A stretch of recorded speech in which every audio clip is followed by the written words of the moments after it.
할렐루야. 네, 오늘도 말씀과 기도로 승리하시기를 간절히 소망합니다.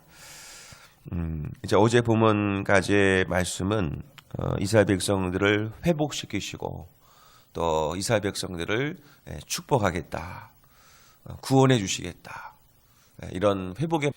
그런데 오늘 본문의 이제 11장 말씀의 내용을 보면 심판에 대한 또 말씀을 주십니다.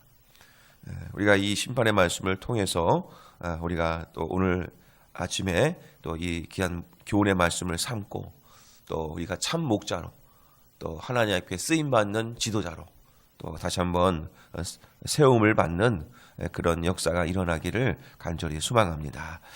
자, 1절부터 3절까지 한 단락이 이렇게 이루어지게 됩니다. 보시면 1절 말씀 보시면 레바논아 내 문을 열고 불이 내 백향목을 사르게 하라. 백향목 하게 되면 우리 성전을 지을 때 쓰던 또 아주 귀한 나무죠. 좀처럼 변하지 않고 값비싼 나무고, 자, 그 백향목이 어디에서 오게 된 것인가? 레바논에서 오게 됩니다. 레바논 하게 되면 대표적으로 이 백향목이라는 나무가 아주 귀하게 많이 자라는 것이죠. 그러니까 레바논 하게 되면 그가 갖고 있는 자랑거리는 무엇인가? 백향목이라는 겁니다. 그 다음에 2절 말씀을 가게 되면 중반부쯤 가면 바산의 상수리 나무들아 곡할지어다, 이렇게 표현하죠. 그 바산 골란, 그 바산 지방에서 또 잘 나는 나무들이 있습니다. 그냥 쭉 뻗어 길게 아주 높이 자라는 그 상수리 나무들, 바로 바산 지방에서 아주 유명한 나무입니다. 자랑거리라고 할 수 있고 또 그것으로 많은 부를 누렸던 바산. 바로 하나님께서는 1절과 2절 말씀에서 바로 그들의 교만을 하나님께서 심판하시겠다, 이렇게 말씀을 하십니다. 그래서 레바논아 너희들이 가진 백향목, 너희들이 가진 자랑거리, 다 그것들 내가 불살아 버리겠다. 또 2절 말씀에 있는 바산의 상수리 나무들아 너희들이 그것이 자랑거리가 되는 줄 아느냐? 너희들 그것 때문에 오히려 곡하게 될 것이다. 무성한 숲이 엎드러질 것이다. 하나님께서 심판하시겠다는 겁니다. 이것만 보더라도 우리는 하나님 앞에 더더욱 겸손해야 됩니다. 내가 가진 백향목, 내가 가진 상수리 나무 참 귀하고 중요한 것 같지만 하나님께서 아니다, 하나님께서 심판하시면 그것들은 정말 아무것도 아닌 것이 됩니다.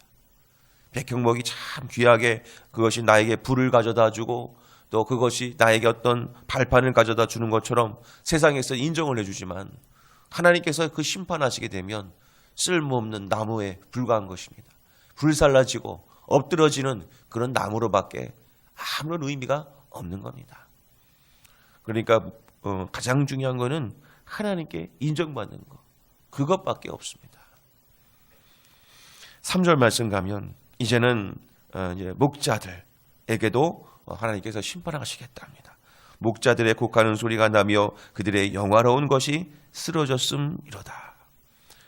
또 어린 사자의 부르짖는 소리가 나며 이는 요단의 자랑이 쓰러졌음이로다. 그러니까 목자들도 어린 사자들도 다 힘을 내고 뭔가를 이끌어야 될 사람들인데 결국 다 쓰러졌다. 그래서 1절부터 3절까지 보면 다 중요한 것들인데 결국 다 불살라지고 넘어지고 결국에는 다 쓰러지게 된다는 것입니다. 여기에서 우리가 알 수 있는 것이 있습니다. 다 패망한다는 거죠. 자, 왜 패망하느냐? 교만하기 때문입니다. 그래서 전면 말씀에도 교만은 패망의 선봉이라고 했습니다.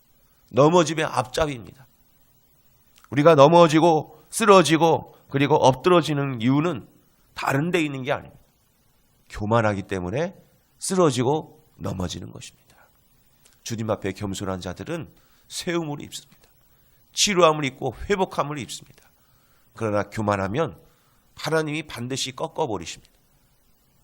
이것을 꼭 기억하십시오. 하나님께서 가장 기뻐하시는 자가 어떤 자냐? 하나님, 저 이만큼 하나님께 드리겠습니다를 하나님께 드리는 자가 기뻐하는 게 아닙니다. 하나님께서 기뻐하시는 자는 주님 앞에 겸손한 자입니다. 하나님께서는 그런 자를 쓰십니다. 그러므로 어떠한 일이 있든 백향목처럼 많은 것을 가져다 주고 상수리 나무처럼 나에게 고든 것을 가져다 주더라도 겸손하지 않으면 아무런 의미가 없다. 바로 하나님은 그것을 말씀하고 있는 겁니다. 교만한 너희들이요, 반드시 내가 너희들은 패망하게 하겠다. 그러나 겸손해라. 그러면 내가 세워주겠다. 이제 그 얘기를 말씀을 하고 있는 것입니다. 그래서 4절부터 17절까지는 두 목자 비유를 하고 있는 겁니다. 두 목자는 말 그대로 참된 목자, 그 다음에 거짓 목자가 있다는 겁니다. 또 다른 편으로 참된 지도자, 그리고 거짓 지도자가 이 세상에는 있다는 겁니다. 부족한 정도 오늘도 이 새벽을 깨우지만 항상 경계될 것이 있습니다. 하나님 앞에 거짓 종으로,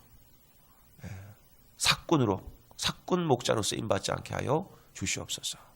이게 기도 제목입니다. 내가 참 목자인지 사꾼 목자로 쓰임받을지 어떻게 알겠습니까?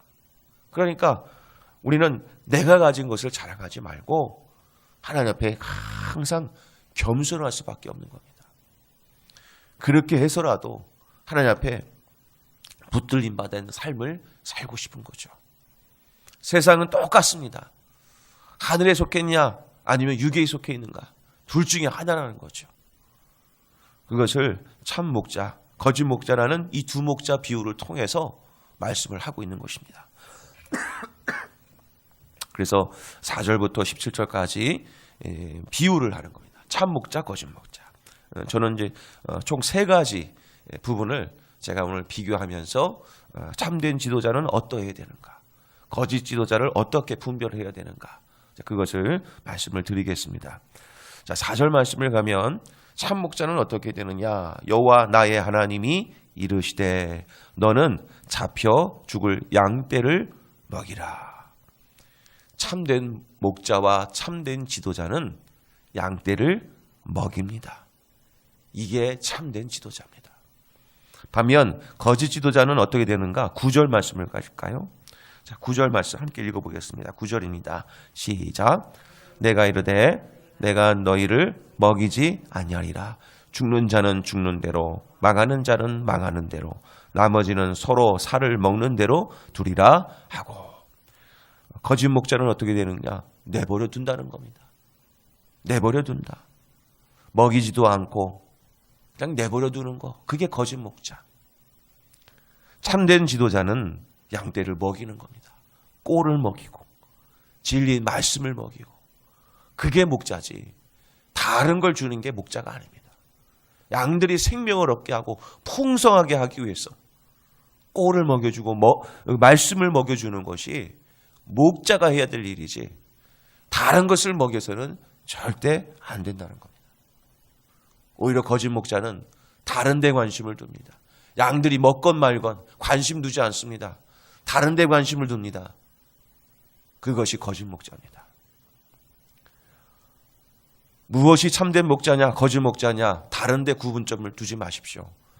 하나님의 말씀의 꼴을 잘 먹이는 자인가, 아니면 그 말씀을 먹든 말든 관심도 그냥 두지도 않고 내버려 두고 오히려 다른 데 관심을 두는 목자들은 거짓 목자인 겁니다. 바로 그것이 우리가 참된 지도자를 세우는 데 있어서 중심적으로 바라봐야 되는 것이고, 또 나는 꼭 목회자뿐만 아니라 구역장과 또 어느 장과 모든 것을, 교회를 대표한다면 그것도 지도자입니다. 그러면 나는 무엇으로 이 귀한 사명을 감당해야 되느냐? 말씀 붙들고 살아가야 되는 것이 지도자입니다. 근데 그 말씀을 멀리하고 누가 그것은 뭐하든 내버려 두고 다른 데 관심을 둔 지도자라면 그건 거짓 지도자입니다. 두 번째 참된 지도자는 어떠해야 되느냐?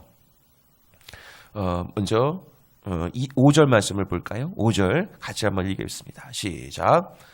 사들인 자들은 그들을 잡아도 죄가 없다 하고, 판자들은 말하기를 내가 부유하게 되었은즉 여호와께 찬송하리라 하고, 그들의 목자들은 그들을 불쌍히 여기지 아니하는도다. 5절 말씀은 어떤 목자겠습니까? 이제 거짓 목자를 말씀하는 거죠. 불쌍히 여기지 않는 겁니다. 그 성도들, 그 양들을 하나님께서 맡겨주신 귀한 양들을 내버려 둘 뿐만 아니라 불쌍히 여기지 않는 겁니다. 참 목자는 어떠한가? 7절입니다. 7절 한번 읽어보겠습니다. 시작. 내가 잡혀 죽을 양떼를 먹이니 참으로 가련한 양들이라. 내가 막대기 둘을 취하여 하나는 은총이라 하며 하나는 연합이라 하고 양떼를 먹일세. 7절 말씀 초반부에 보면 내가 잡혀 죽을 양떼를 먹이니 참으로 가련한 양들이라. 가련한 양들이다. 참된 목자는 내게 맡겨주신 그 양들을 가련하게 느낀다는 겁니다. 불쌍히 여긴다는 겁니다. 그것이 참된 목자인 겁니다. 그래서 참된 목자는 그 양들을 먹이고 살피면서 그 양들을 불쌍히 여기고 그 양들의 영혼까지 사랑하는 자가 참된 목자인 줄 믿으시기를 바랍니다.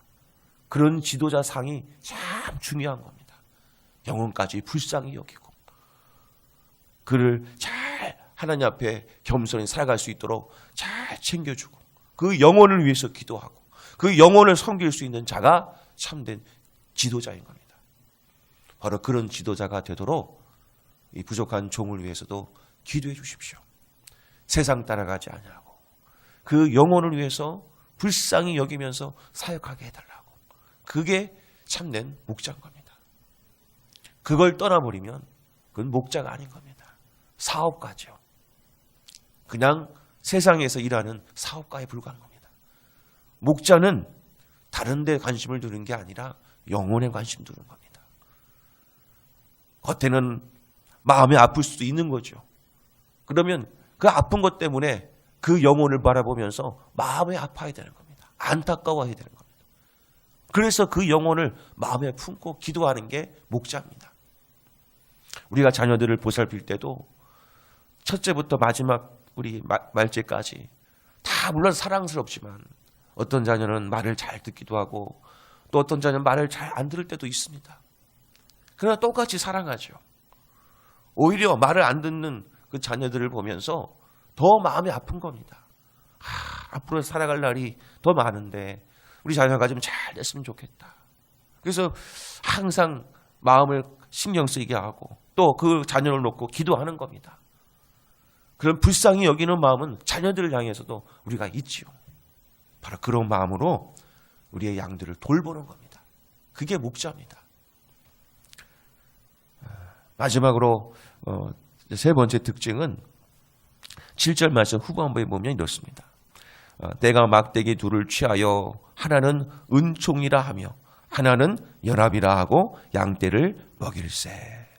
참된 목자는 은총이라 하고 은혜를 알게 하고 은혜를 베푸는 자가 참된 목자입니다. 그리고 하나 더 연합이라 하고 그래서 참된 목자는 서로 은혜를 베풀면서 연합하게 합니다. 그게 지도자입니다. 이상하게 그 지도자만 가면 은혜가 사라지고 그 지도자만 머무는 곳에 막 갈라지고 서로 분열과 다툼이 일어난다면 그건 지도자가 아닙니다. 지도자가 가는 곳에는 은혜가 있게 하는 것이고 지도자가 머무는 곳에는 갈라진 것을 연합하게 하는 겁니다. 그게 지도자입니다. 그래서 지도자는 믿음의 대장부여야 되고 은혜의 대장부여야 되고 연합에 있어서는 대장부가 되어야 합니다. 하나 되게 하는 거예요. 그것에 목표를 둬야 되는 겁니다. 그럼 거짓 지도자는 어떤 자들인가? 그 10절 말씀을 같이 한번 읽어볼까요? 10절 읽겠습니다. 시작. 막대기를 취하여 꺾었으니 이는 모든 백성들과 세운 언약을 폐하려 하였습니다. 참된 목자가 아닌 거짓 목자는 서로 막대기를 취하여 꺾어버리고 언약을 파기하고 서로 갈라지게 하는 것. 그게 거짓 지도자입니다. 그래서 그 지도자가 가는 곳에 분쟁이 나고 이간질이 되고 그러면 거짓 지도자로 쓰임받는 겁니다. 우리 사랑하는 성도님 여러분, 우리 모두가 다 참된 지도자가 되기 위해서 은혜를 베풀 수 있기를 원하고, 그리고 내가 가는 곳에 분쟁과 이간질의 역사가 끊어지고 하나로 연합되어지는 역사가 일어나기를 간절히 소망합니다. 또 부족한 종을 위해서 기도해 주십시오. 은혜가 충만할 수 있도록, 그리고 연합하는 일에, 하나가 되는 일에 최선을 다할 수 있도록, 그런 종을 위해서 기도해 주시기를 바랍니다. 바로 하나님은 이 두 목자를 이렇게 비교하시면서 말씀하는 겁니다. 사실은 심판하는 내용들을 다 담고 있지만 심판을 통해서 하나님의 메시지가 증거되고 있는 겁니다. 나는 이런 지도자가 되는 것을 원치 않는다. 바로 이런 지도자가, 참된 지도자가 되기를 원한다. 바로 어떤 지도자입니까? 그 양떼를 불쌍히 여기며 하나님의 말씀을 먹이는 자, 영원까지 살아가는 자, 은혜를 베풀며 그리고 하나로 연합시키는 자, 바로 그런 지도자의 사명을 감당해라.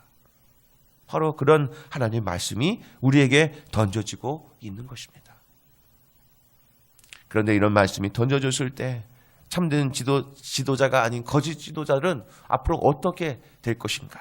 마지막 12절 말씀 같이 한번 읽어보겠습니다. 12절 시작. 내가 그들에게 이르되 너희가 좋게 여기거든 내 품삯을 내게 주고 그렇지 않거든 그만두라. 그들이 곧 은 30개를 달아서 내 품삯을 삼은지라. 여기서 품삯이라는 단어가 두 번 나오지요. 품삯이라는 건 배상의 의미를 담고 있는 겁니다. 내가 일한 대가에 대한 배상. 하나님께서 우리에게 그들에게 이르되 좋게 여기거든 내가 내 품삯을 내게 주고, 그러니까 하나님께서 직접 그 품삯을 받겠다 하지만 그들이 그 품삯을 얼마 매겨서 주겠다 합니까? 은 30개를 주겠다는 겁니다. 당시에 이 은 30개라는 것은 종이 죽었을 때 배상하는 금액이 은 30개인 겁니다. 그러니까 하나님을 얼마 취급하는 겁니까? 은 30개 취급하는 겁니다. 바로 값싼 은혜. 하나님의 은혜를 이렇게 값싸게 평가하는 겁니다. 영어로 priceless. 이것은 무슨 뜻입니까? price라는 건 가격입니다. less라는 뜻은 없다라는 뜻입니다. priceless, 가격이 없다. 이것이 무슨 뜻이겠습니까? 영어로는 priceless는 고귀한이라는, 값비싼이라는 단어입니다. 가격이 없을 정도로, 가격을 매기지 못할 정도로 아주 고귀한 것, 그것이 바로 값비싸다라는 뜻입니다. 내게 받은 은혜 값싼 것입니까? 아닙니다. 값을 매기지 못할 정도로 귀한 것입니다. 내가 저 사망의 저런 음침한 골짜기에 빠져서 영원 불못에 빠져서 살 자들이 이제는 영원한 생명을 얻을 그런 귀한 은혜를 얻었는데, 이 귀한 은혜를 값싸게 평가해 버린다면 우리는 이 세상 살아갈 은혜가 없는 것입니다. 우리는 이미 귀한 은혜를 얻었습니다. 예수님의 십자가 보혈의 은혜로 구원받은 자입니다.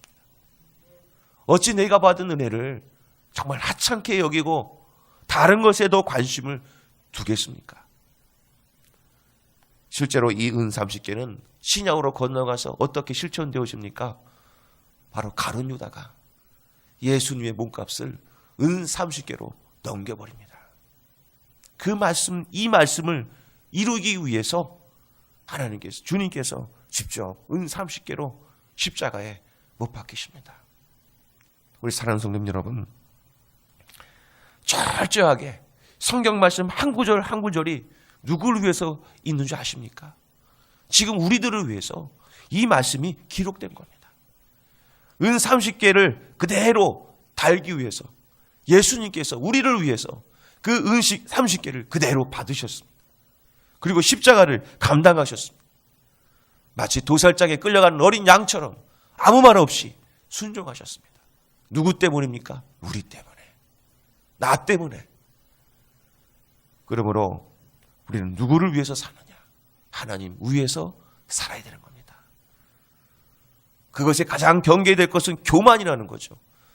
레바논의 백향목, 그들이 가져서, 그들의 환경이 좋아서 그들의 노력으로 된 줄 알았지만 바산 골란의 그런 상수리 나무들, 그들이 가져서 교만한 줄 알았지만 그것은 아니었습니다.